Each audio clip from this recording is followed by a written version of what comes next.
Magandang balita po sa mga gustong mag-abroad o mga ibang bansa. Meron pong mahigit 100,000 trabahong bukas ngayon sa Qatar.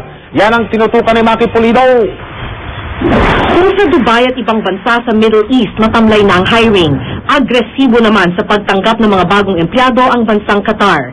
Sari-sari ang trabaho, karamihan sa hotel, restaurant at real estate. May 200,000 Pinoy na sa Qatar at tiyak madadagdagan pa ito dahil 120,000 working visa ang nakahanda para sa mga foreign worker. Inabutan namin kinakausap ni Tony Isa, isang employer, ang mga gustong mamasukan sa kanyang restaurant sa Qatar. The country is not affected with recession too much. There hasn't been any layoffs. Nobody lost their job so far in Qatar. And we are still hiring after 3 years. Si Catherine Igual ang in-interview.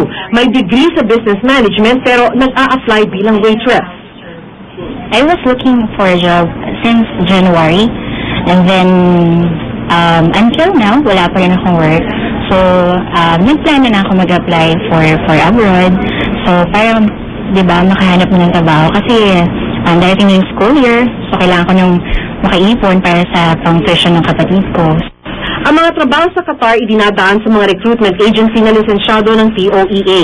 Ipinapaalala ng Jobs Manila International na ayon sa batas, isang buwang sweldo lang ang maaaring kaltasin ng recruitment agency, employer naman ang dapat sumagot ng working visa at plane ticket. So you have to go to the website of POEA to check if the license of that particular recruitment agency is valid.